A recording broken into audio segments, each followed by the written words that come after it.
a very important choice that you're going to make in your life is how you're going to spend your days, usually earning a living. I mean, unless you're super rich or something, but that means your circumstance, the people that are around you, the quality of the people that are around you, the energy and vibes of the people that are around you, because they will influence and change your entire life. You're going to work most likely for 40 years or more, okay? Street dogs, don't mind them. Now, this is going to be a little bit kind of probably hurtful, but I'm not trying to hurt anybody. I'm just revealing what I've studied, okay?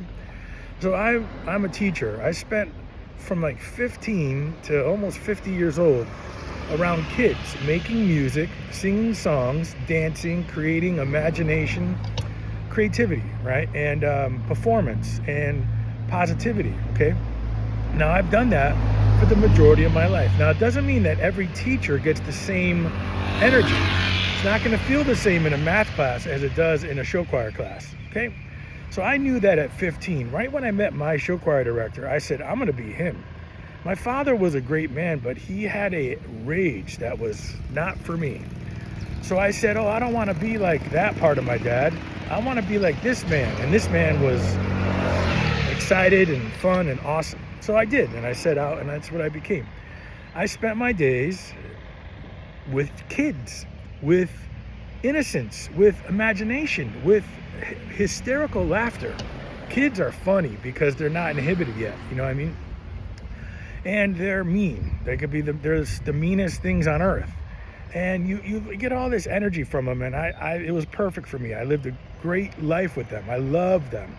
When I went home at night, I thought about how to help them in ways that were beyond singing. Like, it's like maybe John is this, and I could show John that, you know, maybe whatever. So this was how I lived. Now, if you're a corrections officer, you're going to spend that amount of time among criminals, mostly. There's a lot of innocent people that they lock up, trust me. But you're going to spend your time with murderers and horrors and drug dealers and aggressors and liars and manipulators. That's what your day is going to be like. So if you don't think that you're going to come out of, you're going to come out of that experience, hold on, big trouble, without any bleeding of the two, they're lying to yourself, okay? This is why when they do studies, and it's not to knock cops, but cops, the occupation closest to thinking and being like a criminal is a police officer. In other words, many police officers were on the road to criminality, and they turn their car around and do the right thing. But they have the mind that is closest resembling of a criminal. Now, that's not me just saying that. I'm just telling you the truth. These are studies that they do. So, doctors, nurses, you ever notice they are extremely, over time, they have a high sense of neurotic worry. Not every single one all the time, you know, these are blanket statements, because they're around sick people. They see death and sickness and hurting and fear. They're the front lines of that. So over decades, they have this, it bleeds. It really does bleed. They're going to neurotically wash their hands 5, 10, 15 times a day.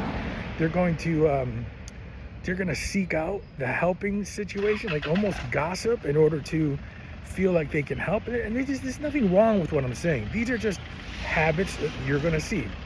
Restaurateurs, they make most of their money in alcohol. They're going to embrace inebriation. They're not going to stop it. They're not going to want 50 of their clients to get sober because they got a 400% markup on the alcohol. Is this evil? No, of course it's not evil. But they might spend more time with drunk people if they own a bar than the chorus teacher who sings songs with kids.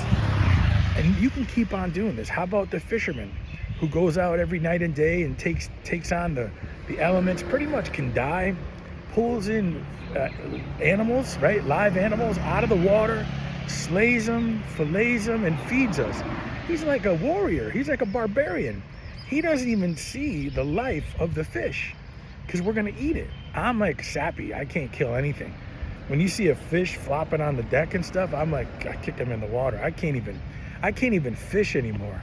I used to fish with my dad because I don't like knowing that I'm actually killing something. And I'm a hypocrite. I eat beef and pigs and everything. I'm not better than anyone, but I struggle with watching life leave a body. I struggle with it. Okay, funeral directors. You can see where I'm going with this. When you choose your life, you're choosing your energy. So I'm very proud to have made the decisions I've made in my life, but I've interacted with people who make bad decisions. I think they're bad. It doesn't mean they are bad. Just because I won't do them doesn't mean they are off the table.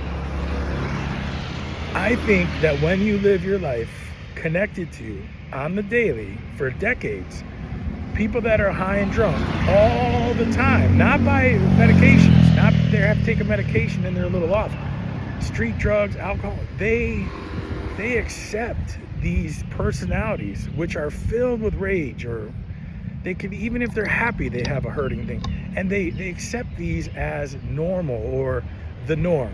Okay, they may not even be making money, they may not be the business owner, but they just say, this is life. Life is everybody's high, everybody's drunk, everybody's inebriated, everybody's snorting pills, injecting, popping stuff. That's what everybody is, because everybody around them is. So when you meet, and then there's many more. Let's go to athletics. What a lot of people don't understand about athletics is that, as you always hear me talk about the occult or that the elites and all, they make warriors to perform on their behalf. And athletics is how they do it: winning, fighting, using all the male bullying against each other. Women athletics is different. I'm just talking about the men. And now they get a boardroom full of these guys who want to compete and attack and kill each other and tackle each other and wrestle each other, and they'll take steroids and they'll do coke and they'll do whatever it takes to win. Man, they're gonna win because they are trained to think my number 34 is higher than the 31, and therefore we have won. And there's a beauty to this. Athletics are great for many people's inner work, right, to build them up. But the downside is that they see the world as this competitive arena to attack, kill, and destroy everybody in order for some false victory that their coach made them believe is important. And it isn't knocking coaches. Athletics are amazing. But when you step back, remember the step back, keep stepping back, you're going to see that it's an arena for gambling, for control, for this power game that they play in order to win, for soldiers, employees. They want you to do what they say without question. That's what you got to do when you're on the team, so that there's domination of another. Is it bad? Not really. It's not. I mean, playing basketball, I love basketball. I'm a great forward sometimes. But really, when you see the big game in the long run, how come most of the people who have done diabolical and detrimental things to me, including lying, drugs, chaos, setting up, recording, nightmare of criminal activity in a way, how come they're either athletes or law enforcement or connected to those worlds, or a combo of both? It's because they've been conditioned to believe that the inner rage must attack and must dominate, must win and dominate. And you're like, I don't know what that means. What do you? Now, they don't spend their time, all these, in creativity. When a football player is too creative all the time, the coach wants to kill him. I didn't tell you to just run to the left and do a hook around the tackle. The whole entire offensive line went to the right, you dumbass. Now, that is what strategic planning, and it's like war. Can't go to war with people who think for themselves, because you're gonna kill your own team. This is not bad. This is just real. And keep on going. What about sales? Of course, the guy in sales is lying. He doesn't lie because he wants to harm you or she wants to harm you. He's lying because there is no other way to sell. You can't say 10 things and not work. You're gonna say 20 things and 10 of them aren't true. So there's a manipulation. No, sales are not lies. Yes, they are. All sales are built on somewhat of manipulation, okay? So all I'm telling you, this again, always long-winded. Greg is always fucking long-winded. Be aware of that. Your future and your life will end up feeling, you'll be known, you'll have an energy, you'll carry a burden or a blessing of how you spent your days. If you spend your days in war and aggression and violence and deception and manipulation, if you are Machiavellian, you will be surrounded by your victims. And then you'll think, that's not fair. I mean, your victims will get you. Your victims' souls and energy and the rumors and the gossip and the stories and the truth will surround you.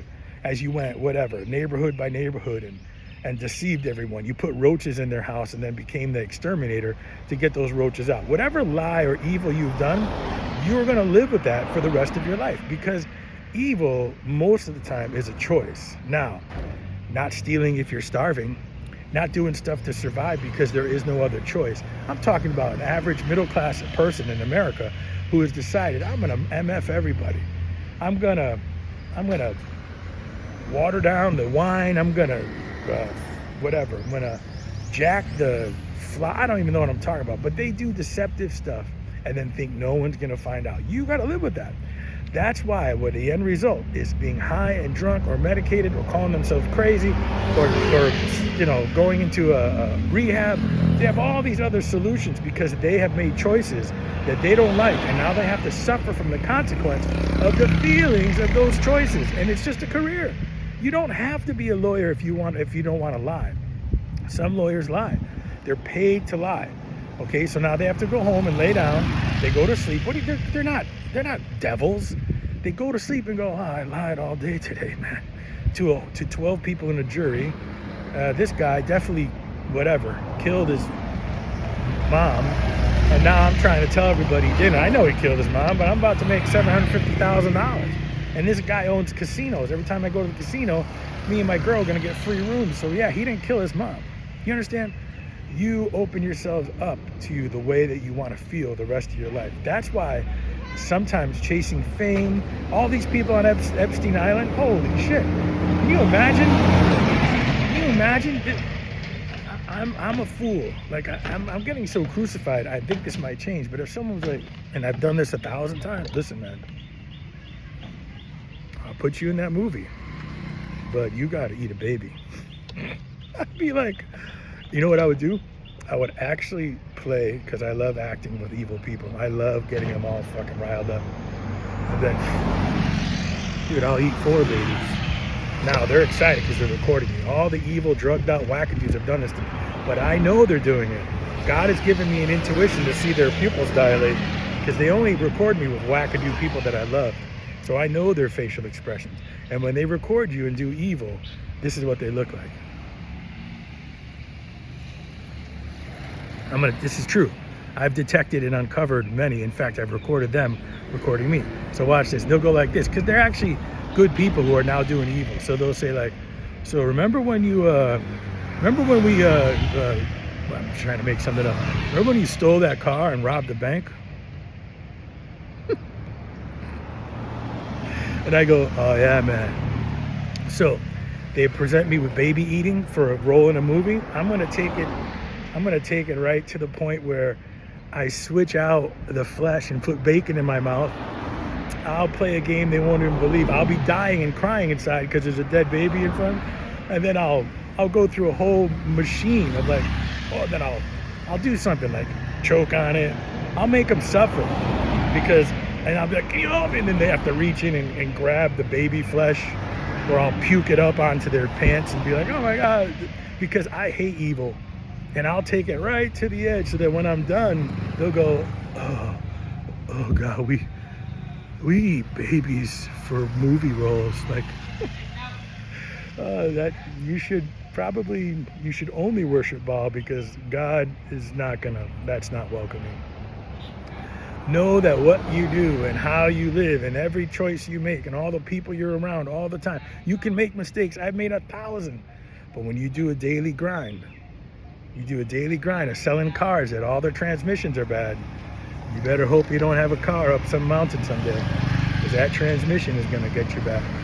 Live beautifully. Live with your heart. Love people, but be worried. Or I should be wary. Help people, but expect nothing. Know that if you constantly help people, you will have a higher level of success in your life of love. And love is all that matters. Take care.